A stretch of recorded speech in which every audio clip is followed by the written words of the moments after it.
Oh, no, we're live without the music. I don't know what Yeah, happened there. I was meant to have the music on you didn't get the and music. it didn't work. I don't know what happened. Hi, everybody. Welcome to the show. I hope you're all well. We're a little bit early because I didn't press the right button. And this is Kev. So this is Kev Graham. He is an ex prison guard, and we're going to be talking to him today. And firstly, I just want to say hello to Daya because you were quite keen to say hi to Kev because you yourself was a ex correction officer. Is that correct? And if you want to ask Kev any questions, you are more than welcome to. So let's get straight into it. So, how long, Kev, were you a police, not a police, a prison guard for? Just short of 10 years. Short of 10 years. And where were you mainly working? Mainly at the Ladies Institute of Newhall, HMP Newhall. But I did work at Wakefield for a short while. I went there after an episode I had at Newhall. Okay. And so what was the kind of the most shocking thing you've seen in the prison? What stories really stands out to you? Well, I suppose one of the most shocking things was a lady had collected newspapers on a wing, and she'd obviously known what she was going to do with these newspapers, and we hadn't foolishly spotted these newspapers. And one night, sadly, she packed the newspapers all over her body and set fire to the papers. But before that she set fire, she had actually barricaded the door. So us as officers couldn't open the door. Yeah. And there is tools to do that, but because something like that happens so, many years between, that officers maybe have left who knew where the tools were, or, don't know how to use them or whatever. But it took a lot of getting off to that door. And then obviously once we got into the room, the lady had to be sort of put out, and then she had to be then taken to a local hospital, Pinderfields, to a burns unit. And that's when I got involved, really, doing bed watches on this lady. Yeah. And it was shocking to see how third-degree burns that she had all over her body. And, they had to render her unconscious for a month for the pain. Wow. Because they said that the pain would kill her had they brought her around from conscious, to conscious. Did they induce her into a coma? Yeah. Yeah, for about a month. Wow. And I did a lot of bed watches on her. Even though she was in a coma, you've still got to keep her in custody. It doesn't mean to say you've got to chain her, because she's not going to come out of the coma unless doctors bring her out. But you've got to be present, and just by being present there, it was upsetting, really. Because, you look at another human being that's done that to themselves, and a woman who's never been in any trouble in her life. And she was a supervisor in a local biscuit factory. She struck a police officer and got 2 years for it. But unfortunately, it led to this. This is how she dealt with it. And that was a very nasty part of my time there, because I had to live through everything. And I was the man who were there when she was actually brought round. And first thing she wanted was a drink, which is obvious. But when I went to give her a drink, she said, in her own little voice, like croaky because of her, she said, I can't hold it, Mr. Graham. You'll have to hold the drink for me. So I held the drink. She said, no, straw. I need a straw. So I put a straw in it, put it to her mouth, but then she pulled my hand onto her mouth, and it was full of scabs, and the scabs went all onto my hand, and oh, crikey. Wow. Yeah, it was awful. Honestly, it was really awful. But I had to not pretend that it was, I had to pretend it weren't awful, because to look after her dignity.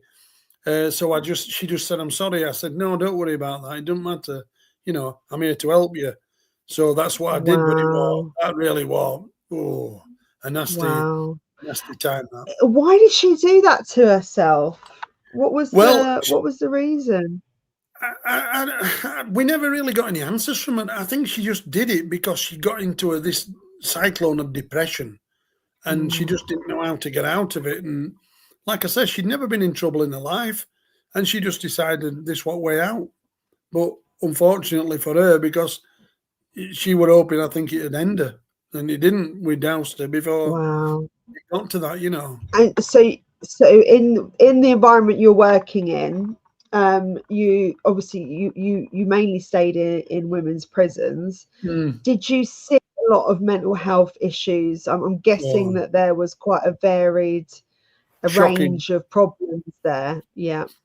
A massive range. I've witnessed all sorts of things, and things that, needless to say, prison service won't admit happened, but they did happen. But I'm just an individual; I can't prove that. But Yeah. what I've witnessed in my 10 years there were shocking on some occasions. What they did and how they treat people. You know, I basically joined to try and help, because I'd heard so many reports of people who I knew who'd gone into prisons, how they were bullied and things like that. And that was my actual drive to get me in there, to try and have at Yeah. least one person that would not bully, you know. And I was that person, but it never made really much difference to the system. It probably did to So a lot of inmates, but not. you would have considered yourself a kinder, more caring prison guard, because we get some horror stories of quite sadistic prison guards, Seen that. or correctional officers. Yeah. What was your formal title? Well, I was a security officer in Security the officer. security department, but I Yeah. would also, for 4 years, I think I held it, I was the tools manager. So anything that came in and out of that prison, I collated it all. You know, so it Yeah. had to be, everything is had to be in and out of prisons. It has to be sort of bang on, you know. And I took ratings in audits from 92% to 99%. And had it not have been the PO, we used to have them, we don't have POs now, Yeah. the principal officer, had he have been signing the book where he should have been signing it, it would have been 100%. So it was actually management that I got suffered with there again. You know, otherwise I would have got the ratings up to 100%. But I had, I had that title. I was also a hostage negotiator. Hostage negotiator. Yeah, Wow. yeah. Wow, I've wow, been, wow, wow. You're going to have to I, tell me about that. well, my idea was behind this, I went into everything, you know, because what I was trying to do was, I was trying to pass as many exams as I could, because I wanted to escalate through the ranks. First of all, is senior officer, then principal officer, and then into governor. And I knew I had enough time to do this. And everything was going fine at first, but then it Yeah. didn't, you know, and that weren't my fault. That were obviously people who took on board, they wanted to block me. And they did. They blocked my life, my career, everything. Wow. Yeah, it gets Wow. deep. Why did they do that? Well, one thing is that I knew there were infidelity going on between Oh. governors. Oh. Oh. Yeah, that were going on between governors. Obviously, we won't mention no names, but the governors that were committing this were the governors that were in charge of me personally as a person, and any position I might hold within the prison. So once this started, this sort of hatred, and then it just got worse and worse, and they made it so that life was intolerable, really. Wow. You know, and Wow. it went hard to, it was an hard thing to swallow that pill. It was bitter, that pill, when I had to swallow that. I feel like that you were very straight in your job, and you were doing it for a good reason. Yeah. I've got a question here actually for you. Was Kevin's title a correctional officer like I was? And Daya is a member of the channel, and they're in the United States. Is it? Would you say that I know the prison systems are very different here and there? But they call themselves correctional officers. Yeah. Is that the same? Just to clarify, no, it isn't. No, It's we're prison different, isn't it? officers. Prison officer, correctional officers. Is that a jail? I'm guessing. There's jail, corrections. Yeah. and then there's the Well, Dyer, you can elaborate. It'd be good to have you on, Dyer, to talk about your experience as well, because we can weigh up the differences and how the system is played out. Yeah. What different prisons were you in? What were the names of the women's prisons? Because I feel like that they're lesser known, because we tend to hear a lot of true crime stories of men in Yeah. prison. So what were the ones that were stood out to you that you worked in the women's prisons? Well, the women's prison was basically HMP Newhall. That's where I did my time. HMP Newhall. I just there mainly there. Mainly there, yeah. I went up to Durham to do exams up there. I went down south to Warwickshire and places, also Brixton, which was initially my prison. But I got an offer from HMP Newhall to work there, and I took that offer because for economical and geographical reasons. Yeah, of course, yeah. I'm a Yorkshire lad. Brixton's quite rough. Well, I know because I live here. Yeah, it was, it were quite, shall we say, multilingual down there. Yes. Well, it's not just. I think what it is as well. I think when you were probably here, it was probably a lot more rougher than it is now. I do feel like it's calmed down a bit, Brixton, but Brixton Prison is a lower cat, isn't it? So you've got a cat. If you want to talk me through what categories there are, well, you've got A, you've got B, haven't you? You've C, you know. And then you go into women's category. Well, women can't be categorized because of the female gender. They're not categorized. They might be categorized. The crime might be categorized, like a murder. Yeah. But it's not. The prison isn't categorized. It's just a local prison, because there isn't enough of them in there. Well, we used to, when I first started there, we used to have a wing full of lifers.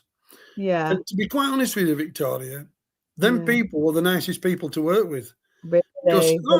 Because very often it was something that they'd committed a crime like a murder of whatever.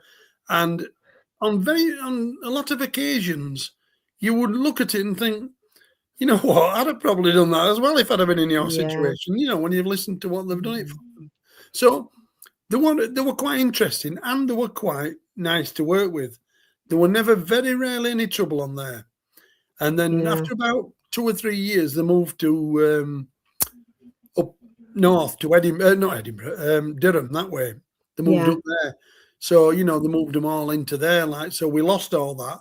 And we had more people who were on the old powder and, the rest of it. Which, can bring its own problems. Oh, so there was a lot of drugs in the prison then? Well, when I first started, we used to have what they call cold turkey. Now when you watch that, I mean, as I did as an officer, was absolutely unbelievable. Someone doing cold turkey. You're referring to when they're coming off the brown stuff. Yes. I've seen a woman like yourself walking around in a cell in that much pain with her stomach cramps and everything else. Yeah. She's been ripping her clothes off, pulling her hair out, you name it. Next morning I've gone in, there's been vomit all over the floor. The place just smells so sweet, it's unbelievable. And as soon as you go to open the window, I'll close the window, I'm freezing. But it's red hot in the room, do you know what I mean? But that's how drugs has affected them, and it's how it's doing to the body. So when we got more and more of these people, it was becoming like really hard to deal with, because, well, 99% of us, I would say, came from drug-free backgrounds. We've never seen drugs, never touched drugs, and we could never understand why anybody else wants drugs, but that's another world. And what I had to sort of help these people, if you know what I mean, because she didn't know what to do with them. And they would do anything for drugs. If they could get it, they would do anything. Didn't matter what anybody on that wing would have asked of them. They would have done it. It's one of the hardest things to come off of, I think, the brown one, because it's physically and mentally addictive. And it's very difficult if you've been taking it for a long, long time. To get that out of your system takes weeks. And this is why you're stuck in this cycle. With other substances, it's less of an issue. It's a bit easier to come off, but that one is really effective on the body. Well, But they yeah, say that alcohol is the worst one. oh yeah, alcohol as well. Yeah, We yeah, used to have that's when you're very addicted. oh Yeah, God, yeah. yeah, We used to have a woman yeah, from Castleford who used to come in every yeah, couple of years, and she would not. We couldn't let her out in her cell for a couple of weeks because she was too dangerous. But yeah. she would not put any clothes on. She used to walk around in a cell with no clothes on all day, and she Oh, would only let me light a yeah. cigarette because she said I were a doctor. It would always me. Every time she came in, it was me. I were the doctor. She used to shout, "Get me the doctor! Get me the doctor! He'll light the cig." And that were me. And when she'd finally come off it every time, I used to say to her, "Why do you keep referring to me as this doctor?" And she just said, "Do I?" I said, "Yeah. Every time you come in here, it's me, doctor. I'm not a doctor." But that's how she was. And she was always really friendly with me. Don't get me wrong. But with others, she were really an handful. An handful. So you would have obviously seen some quite interesting dynamics. I mean, what was the most? And you will get their paperwork, right? So when they go Mhm. to reception, I don't know if you dealt with reception or not, but when you got their paperwork and you got their charges, and what was the Mm. worst charge you saw from a woman, and that shocked you, and you was like, okay, hold on a minute, this has come from a woman, not something that wouldn't really necessarily equate to a lady Yeah. or Well. Yeah. We had two women come in at the same time, and one were about, I'd say, in her late 40s, and the other woman was 70. She was about 70, and the little woman who was 70, she'd killed her husband, but he'd abused her sexually and mentally all her life. And when you yeah, listen to her, you could cry listening to her. And she decided that this particular night that he'd been out on beer, that he'd be coming home and beating her up or whatever. So she decided to kill him. And she killed him. But what she did to try and cover it up was she got a tin opener and went round his neck like that. And she said the little dog had killed him. When he fell on the floor drunk, the little dog attacked him and killed him. She tried to say they were teeth marks. And she was so convinced that this really did happen. And when I spoke to her on many occasions, she was convinced that had happened. She blocked it from her mind that she'd actually done it. wow, And the other one who came in, she asked me for some pen and paper. And I said, yeah, well, she said, I need to write a letter to my mum. I said, to your mum? And she said, yeah, I need to apologise. I had a fallout with her. I said, I don't think there's any need to do that. And she said, oh, no, I want. And she hadn't realised what she'd done. She'd actually killed her mother with a marble rolling pin. She broke the rolling pin over her head. She'd that many times. And them two stories alone, they're they're graphic really and they're violent, harrowing. you know. And it's like that they have selective amnesia. They don't remember Yeah, and what they genuinely what happened. don't. I mean, the Mm, lady I'm talking about, the old lady, she was like yeah, a little mother to me. She used to say, oh, Mr. wow. Game, you look cold. Come on, love. Let me make you a cup of tea, love. Come on. She'd be like that, trying to mother me. And I said, no, you're all right. You're all right. Don't worry about it. And that's how she was. She was mothering you all the time. And she was a Mm. lovely little old lady. That's all I can say. But you could see why she probably had took that route, because of what she'd gone through in life. So, That's crazy. That's crazy. So you think that the psychology, because they have to have psychiatrists there yeah, or they do. psychologists there, that Yeah, they kind of go through this with the yeah, inmates. yeah. What is behind that? I know that's not your field, but Mm, to block something like that out is quite it happens more often than not. And yeah, it's interesting as to how and why that happens. Is it because your brain can't cope with the severity of what you've done? yeah. I think you're right there. Yeah, I think that sort of does weigh it up in a lot of ways because Yeah, I think what you've done is like you've crossed the line, well over the line, yeah, and I think you're trying to like sort of bring it all back into perspective, and you're just losing that line. You're blocking, and I think that's what they're doing because they genuinely didn't know they'd done it, genuinely, and I wow. believe that from talking to them. Wow. So, Rolling Stones asked a question. He's a member as well. She's a member. I don't know if you're a lady or a man. Rolling Rolling Stone. Stone. Yep. I've got a lovely question here. On, Clear that up for me, Rolling Stone, please. Female or male? Who was the worst woman inmate you came across, Kev? So worse, I'm guessing. Do you mean most violent? Maybe. well, I'm guessing. yeah. You can write in the comments though. Let me know. The most, well, the first time I ever met her, I'll say this: I'm a big chap. I'm 6'2". I'm like 15, 16, well 18 stone. Yeah, 18 stone. And so I'm a big fella. So not a lot of women sort of bothered me about violence. I could handle and take care of them.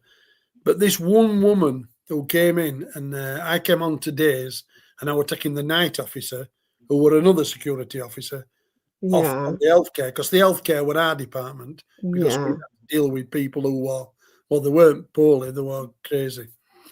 And I said, who's that woman there in that big bundle of clothes? And she said, oh, listen, every half an hour she has a cigarette. She says she's no watch, no clock, no nothing, but she knows every half an hour. Now, when she rings the bell, go straight round, Kev. Give her a light through inspection hall, but make sure she smokes it there and throws it out. We don't want no fires. So the first time I went round to do this, oh my word, I opened the inspection hall and she's there, stood looking at me, and she got eyes as big as saucers, and they were like big blue eyes, but they were all red and cracked. And she looked at me, and this is how she spoke. She went, "Who are you?" So I went, "My name's Mr. Graham. Who are you?" And she went, "My name is bleep bleep."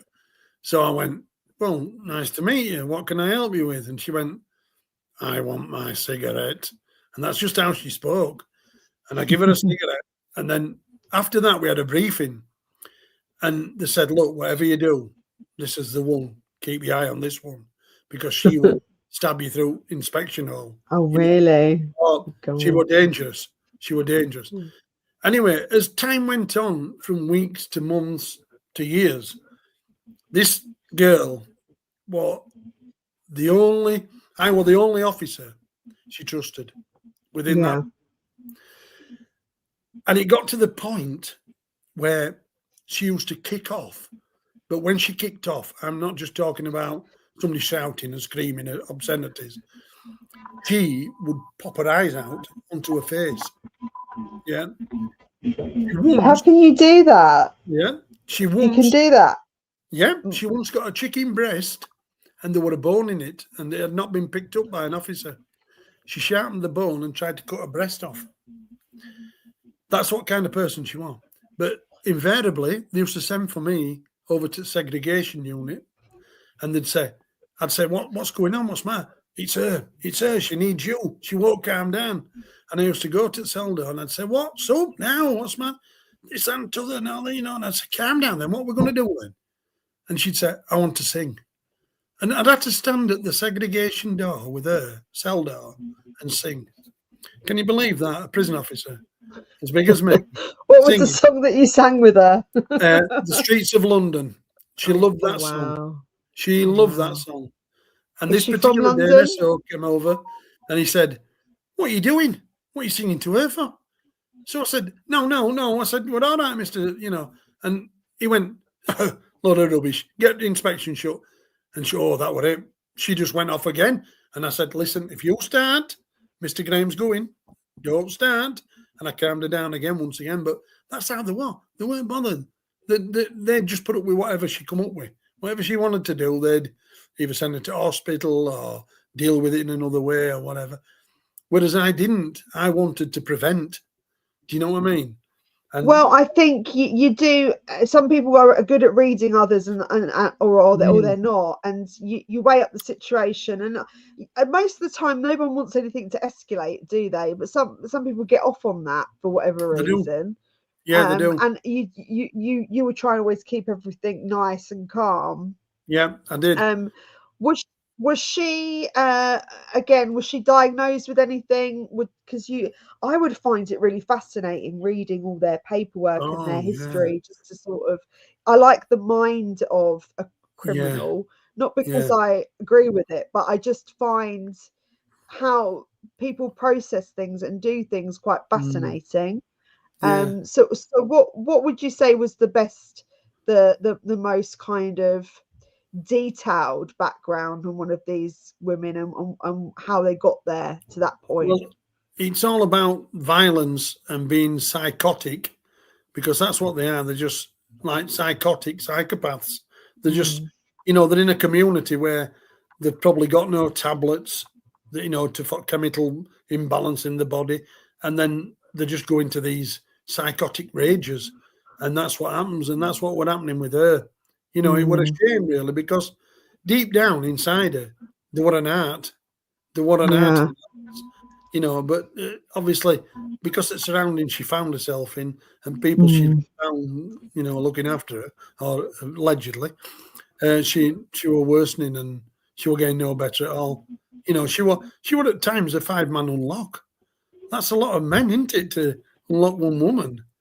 You know, wow. she was such a big, powerful girl. Not tall. Mm, I'd say she was about mm, 5'6", but she was like sort of built like Hulk. You know what I mean? She wow. was huge. So What were the reasons for these women being in the prison? So what was like the most prominent thing for them being in there? well, drugs were most prominent Oh, thing. really? Yeah, Mm, drugs were, mm, thieving or, shoplifting, all that sort of things. But obviously, mixed in between them, there were other violent criminals as well, you know. But the lady I've just been talking about there, the yes, one yeah, who had, yeah, she once told me a story, and I did believe her. She yeah. was in Rampton, and do you know that nurse who tried to kill them babies?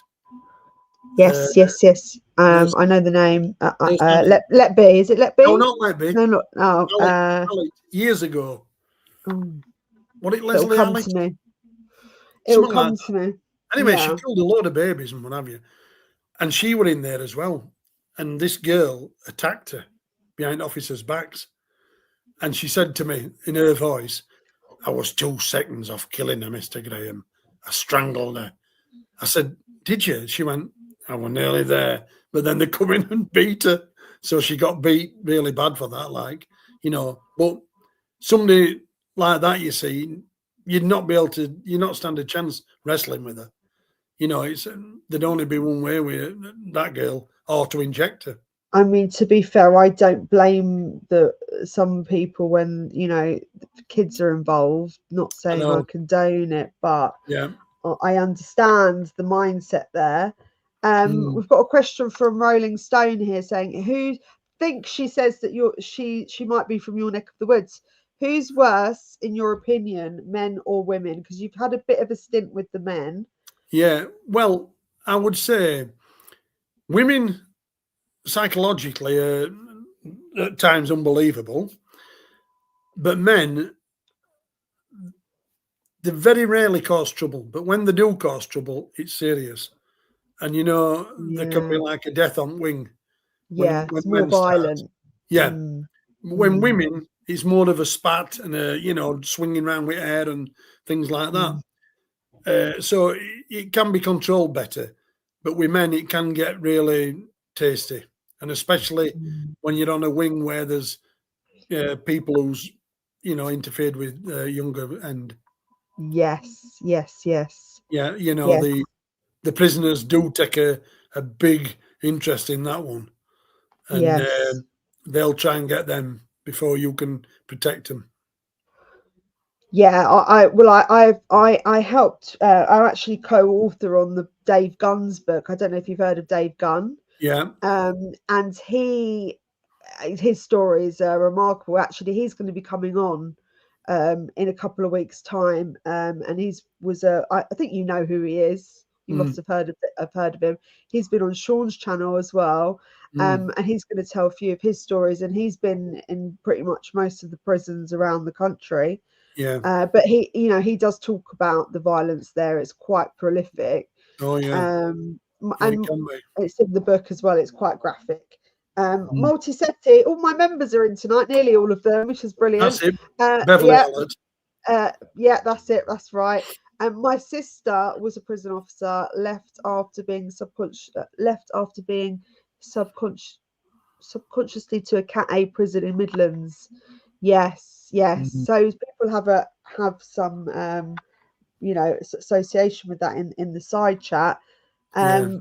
Dyer says, Kevin, did you also have to do forced 16-hour days sometimes? Okay, so was your shifts long? How long were your shifts?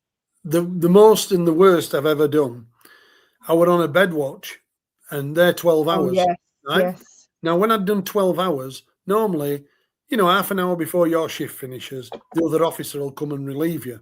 Mm. Anyway, this officer came who knew me, and he said, "Oh, Kev, I've come to get you off early, mate." He come, well in time.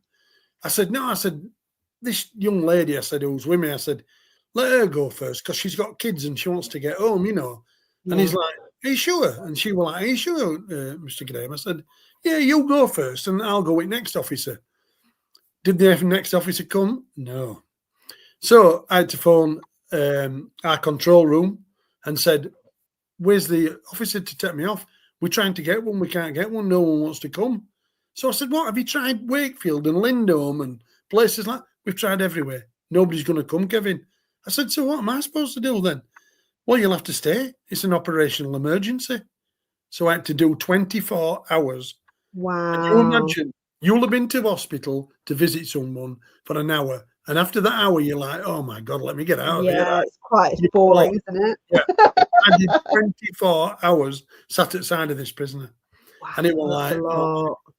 it was unbelievable. That is the most traumatic shift I have ever done. Wow.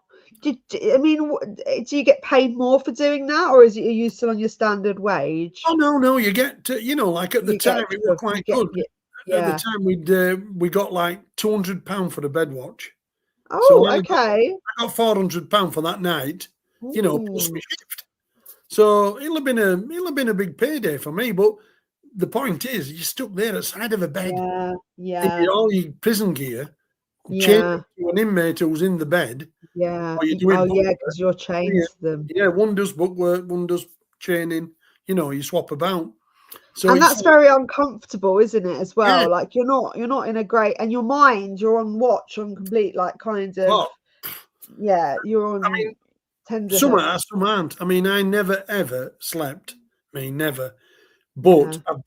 I've been and took inmates in middle of the night, and one night with this one I went with, I thought, where's she gone? Other prison officer. She was bent over taking her boots off, and she went, "Listen, you do training and book tonight, Kev, and I'll see you in the morning. I'm tired." She put her feet up on bed and went fast asleep all night. I don't know, snoring Wow. worse, her or your mate. I was sat there all night, yeah. And I used to wrap chain round bed so that if they moved, I could hear clink, clink, clink, clink all Yeah, night. God, it's dangerous, isn't it? You don't know Oh, what's going to happen. It's a good chance for people to escape. It's certainly yeah. something I would think about doing if I was in there. Yeah, I've experienced that as well. A friend of Yeah. mine took one Oh, inmate to. Well, no, sorry, she were in hospital. He were doing a bed watch. Him and another officer took her to the toilet, and obviously, when you take a lady to the toilet and you're a man, you have them yeah, on closeting chains, which are like 3 yeah, meters long. So she'll go to the toilet and you'll out chain. Then every now and again you'll check chain, just to make sure that they're still on the other end of it. And what yeah. he didn't do that. So she went obviously in the toilet like this.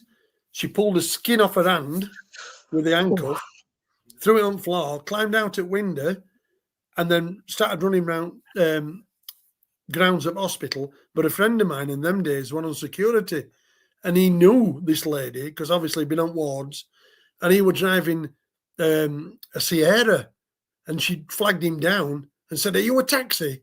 And he went, "Yeah, I am, love. Yeah, get in." So she jumped in and he just drove her back to ward. But that night she wow. had to then go back to Newhall because she'd breached, conditions outside. And we put her on segregation unit, and sadly she hung herself that night, and she died.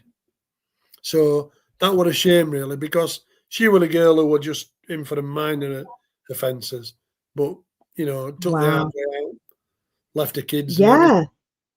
This is another thing, isn't it? So you do hear of lots. This is the issue with women going into prison, is it doesn't help in the long run if they've got children. It breaks up the No, families. And I do think personally, if it's for shoplifting and drugs, maybe helping them rather than putting them in prison, because yeah, the kids kind of need their family as long as they're not, you do, being looked after. yeah. But I was there a lot of kind of prostitution as well. That kind of Oh, goes yeah, yeah. hand in hand, doesn't it? We used to have a Yeah, family that used to come in regular, and there yeah. were four daughters, mother and grandmother. And grandmother were like Fagin. She were there collecting all the money off him, Oh, Mother she was the was pimp. like, yeah, mother was pimping him out on streets. And Yeah. then four daughters used to earn the money in Hull. They were all in Hull. Oh wow. And when they used to come in, you could guarantee if I were on that wing, they'd come and badger me for, Mr. Graham, can you get us all in together? Can you get us next door to one another? And I'd say, listen, I haven't got time for it all yet, and all they'd be like, but they'd badger me every time they saw me. And I'd eventually get them all sort of, segregated together like, and there were never no trouble. Don't get me wrong, if they're Yeah. watching the programme, there were never no trouble to us. They were always good lasses. They were always doing as they were told and everything. But they just wanted to be with a family, which Yeah, of we all course. would, we Yeah. all would.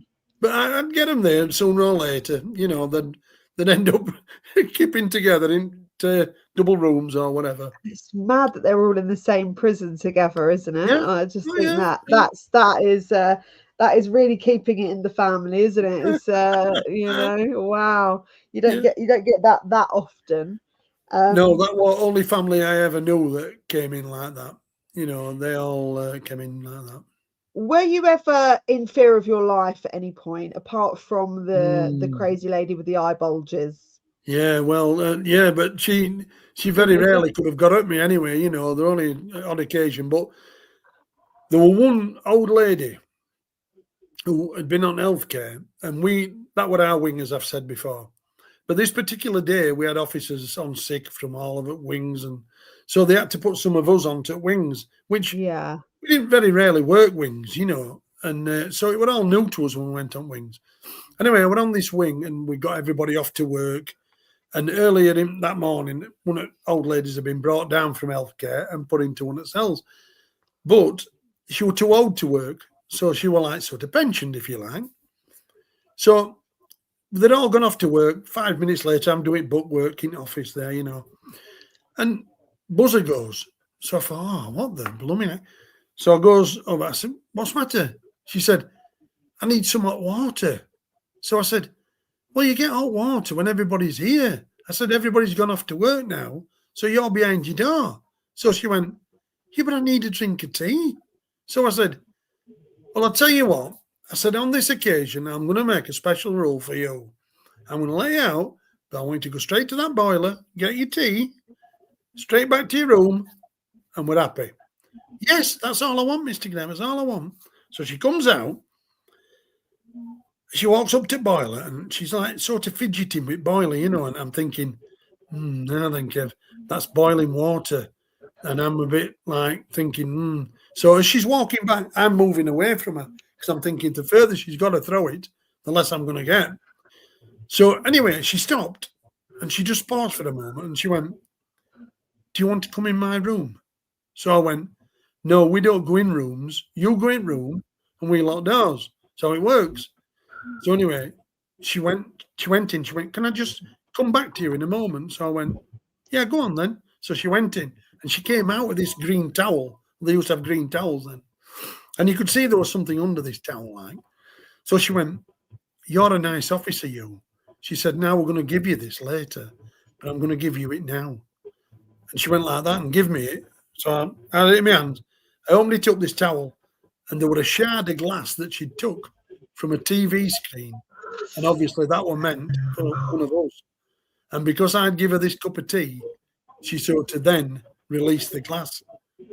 And so whoever, so it could have gone a different direction.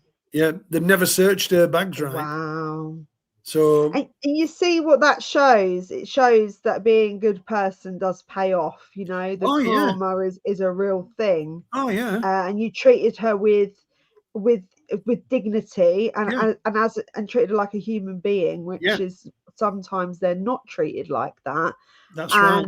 What happens to people that are locked up and are not treated with any dignity or respect will end up becoming animals in a sense, and lashing out and doing very things that most people wouldn't do in normal circumstances. But you mentally you have enough, don't you? You kind of you fold. So that's crazy. Right. So your life could have gone in a whole different direction.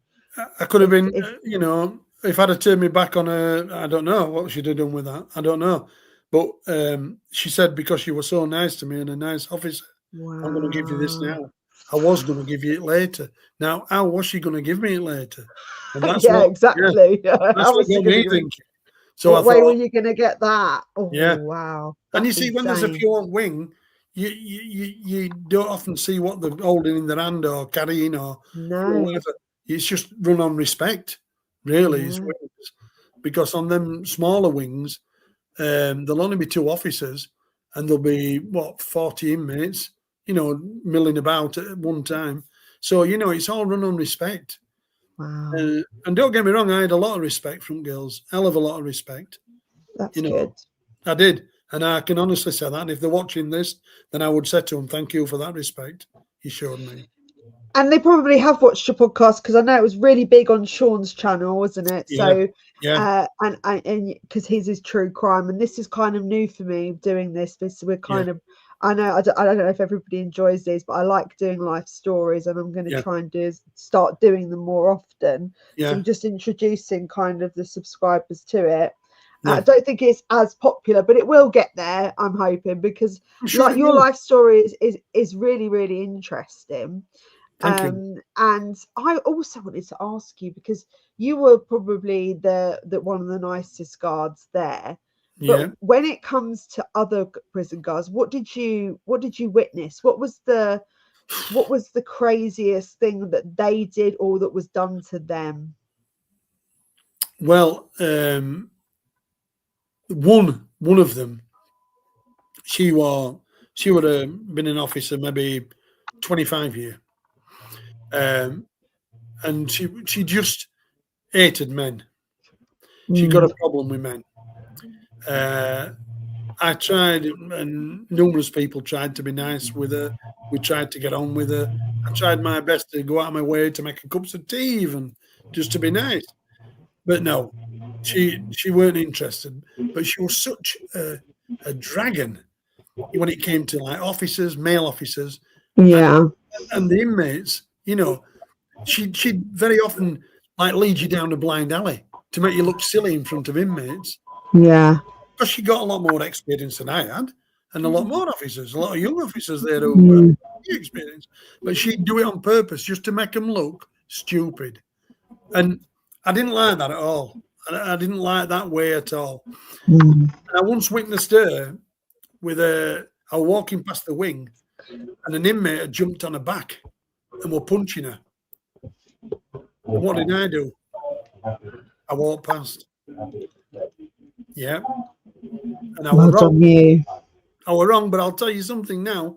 It's not something I regret, because of her attitude and her way towards male officers and female inmates. She was a tyrant. Yeah. So I thought it was time she perhaps had a little bit of her medicine back, you know. Wow, good for you. What is it about prison guards? Sometimes, not all of them, but why is this power thing comes into play, doesn't it? Because I just, it's psychology, and it's a quick story. We had to cover this particular thing where in America they did a study and they took people off the street. I can't remember the name of the study. I did it at A level, and normal people were in this fake faux prison, and they took on the roles and they took them seriously in the end, and they had to cut the study short because prison guards were beating on the prisoners, And the prisoners became basically what's the word I'm looking for? There's a word I'm looking for. It'll come to me. But yeah, it was as if they were in that situation. It very quickly escalated. Yeah. Why do you think that happens? What's the mindset behind that? It's about control. They like control. They like that, like I've had young lads on a wing with me that they've only just passed out and done the training, and they've been working with me, locking in at night, and they've been making a right bugger of it. And inmates know that they're young lads. They know that they're just new to the job, so that they take the bloody mick as well. And they've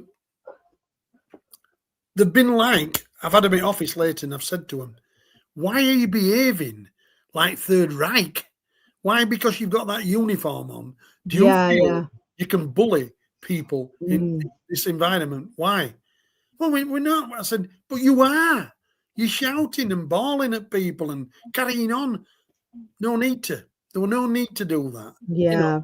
We women, without being awful here, it would always going to take longer to lock women up. We used to have 400 women in Newhall.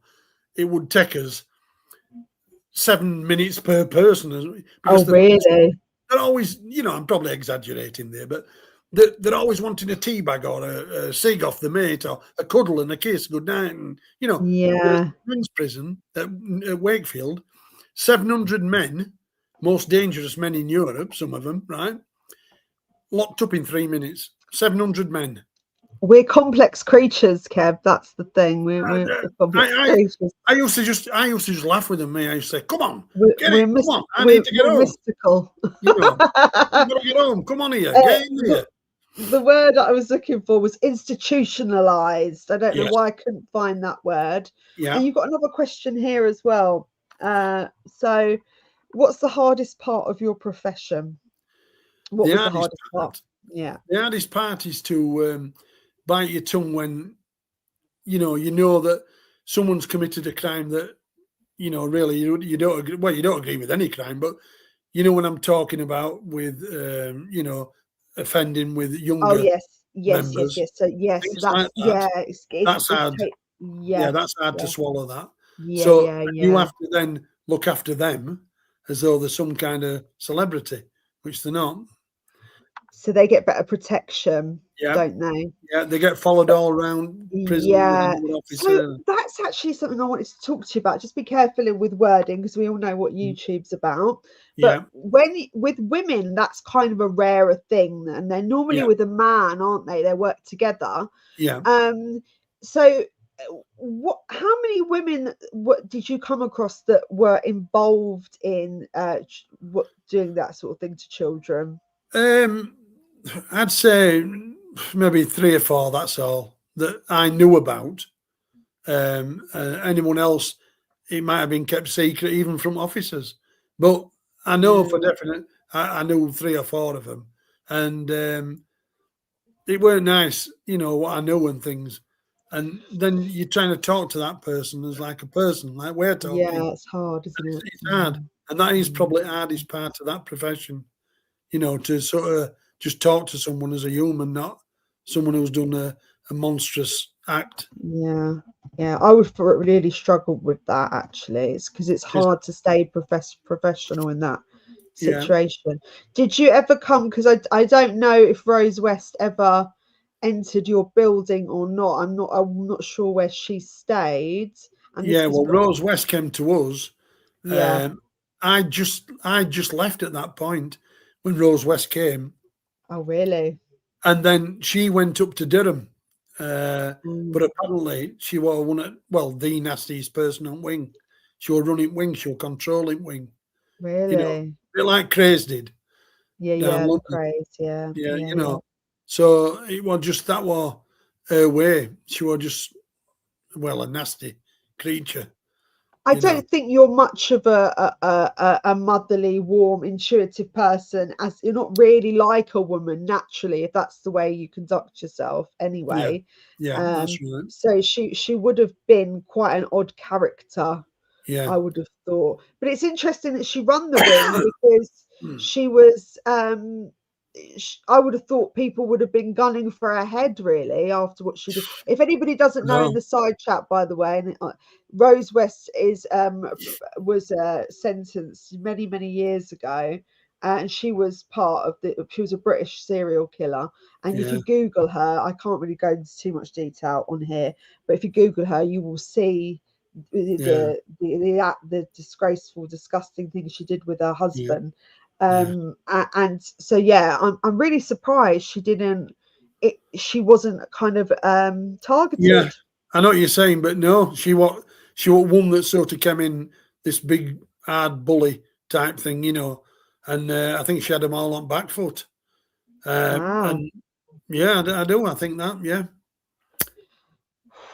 Wow. Kevin, Dyer says, Kevin, were felony juveniles held in a separate place until their court dates? We had to oversee them shackled in a motel room with two officers. Yeah, juveniles, young offenders. I think she's Yeah, probably. Yeah. yeah. So Yeah. this subscriber's American. Yeah, Member's they were on American. a wing on their own, what juveniles, until they were 18, and then they used to come over into main prison, where they'd join the main population. You know what I mean? But at 18, they'd all be segregated up there on their own, which at that time were called F wing.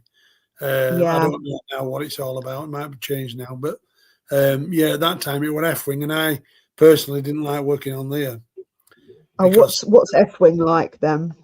well, F wing was just a juvenile wing, but it was the attitude of them. Oh, okay, Oh, yeah, the attitude were unbelievable.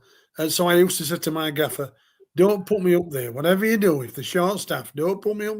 And very often he'd say to me, Kev, I've no alternative with no officers. You'll have to go. And I used to go up there and I'd just keep myself to myself.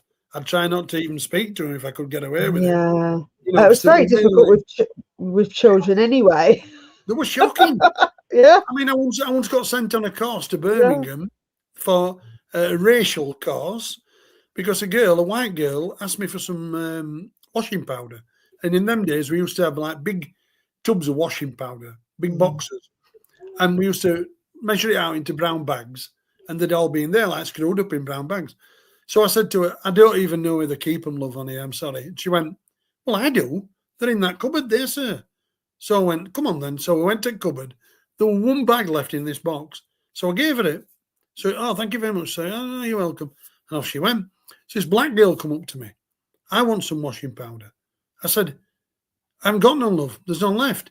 She went, we've just give her some. So I said, yeah, but that was last packet. She went, you're a racist, you. I want your name and I want your number. So I give her my name and said, that's my number there. Next day, governor sent for me and said, why didn't you show her that empty box? I said, why should I have to answer to someone when I've already explained that it's gone and there's none left? Why should I have to do that? So she went, well, you should have done. So we're going to send you on a course now to Birmingham. So I had to go to Birmingham on a sodding course just because this girl said I was racist. Never been racist in my life. Never been racist. I've looked after people. Never been racist. I can't hear you. It's okay. You're there. It's fine. The mute button came on. Yeah, no, that's quite difficult, isn't it? I think. But then I think in them situations as well, I do feel like sometimes you're going to get inmates that are going to use certain situations for their own gain, aren't they? Because that's their upper hand, that's their leverage. That's it. Yeah, and I think really in the end, that if the people can work out who's racist and who isn't within the system, it's quite telling normally. But yeah, this has been really fascinating. I'm going to have you back on because I know you've got a cold and a cough. I'm going to have you back on because we are currently working on, well, your new book's coming out soon-ish, hopefully this year. Yes. And we're going to have a lot more information in it, a lot more kind of detailed stories. And we're going to do a podcast again and talk about the book when it's released, and hopefully we'll get some more traction on the channel. I've just got a couple more questions. One more here. What was the food like for the women, and was there any education provided for them? Good question.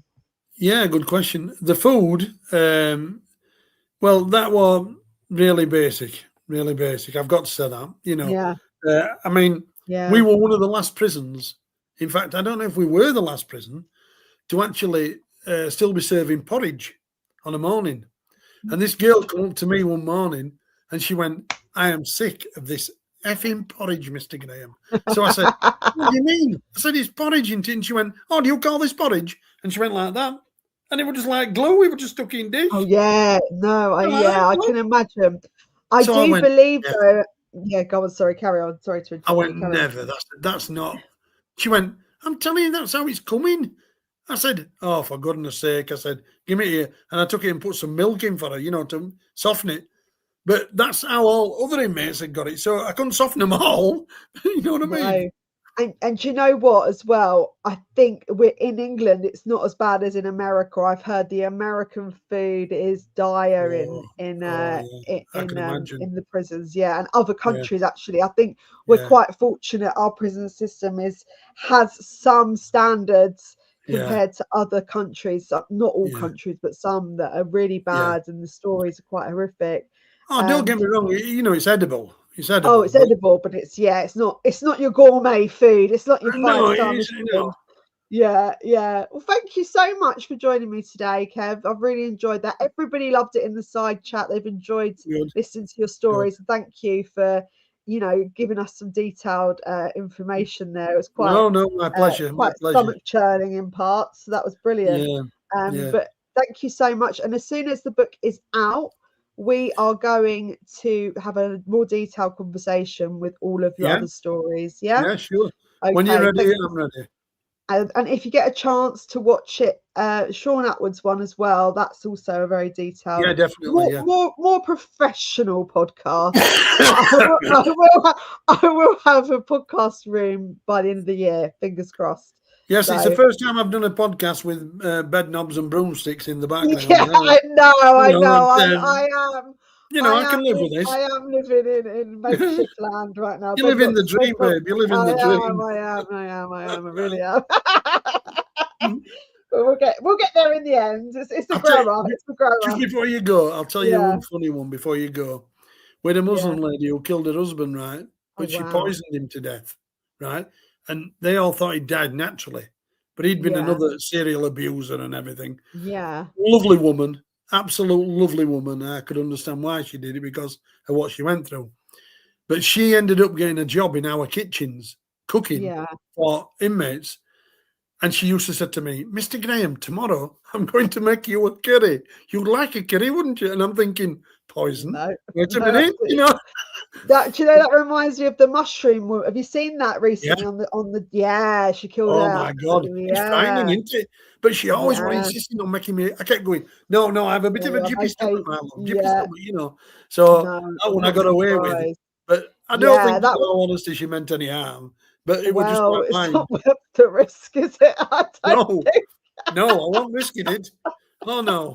I certainly won't going to become No, a no. I mean, victim because of that one. back in the olden days, that was the thing to do. Is if you wanted to pop someone off, you just go Yeah, to the local chemist or whatever, and that they had all yeah, these kind of crazy chemicals and yeah. contraptions, and you could put them in the food, and that would be it. You'd be gone. The Well, Victorian days were renowned for that as and well. there weren't you couldn't like go back on it in Victorian days, whereas now Yeah, someone got a you rumor out you can that she'd trace done it. this, so they exhumed his body, Yeah, tested his bones, and it yeah. were all in his bones with that warfarin, what she'd been giving him. Yeah. Oh, what she gave him warfarin. Yeah, That yeah, thins the blood, doesn't it? yeah. The It's warfarin. Yeah, yeah. like rat My uncle was poisoning on thing, that. isn't it? Yeah.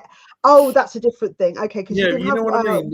you can have warfarin thins the blood if you've got That's it. clogs, Yeah, yeah, but I don't know about the rat poison. I know that's really dangerous to yeah. have that, but But like you said, you can't do any toxicology reports back in the olden days, so you could no, get no. away with it, right? Yeah, But now you can't get away with that. that's It right. was unless you've got some wonderful hidden gem in your Well, cupboard. I which is don't called a know. tomato. That's what that's called. Giving me That's some the only way ideas, you get Kev. away. But no, it's been lovely. It's It's been been lovely lovely. to I see. really enjoyed it. Thank you. You're Yeah, really interesting. Thank you for me sharing your too. story. I hope everyone out there And does too. Yeah, and we'll download it as a video as well, guys. So I'm going to put it out as a podcast as well. God bless and good night. And also tomorrow, guys, I'm live with Ron, which is going to be very entertaining at 9 p.m. We're talking about the e-files. That's how I'm going to refer to it from now on. God bless and good night, everybody. Thank you, Kev, once again. Appreciate you. Thank you so much. Take care. Bye. Bye.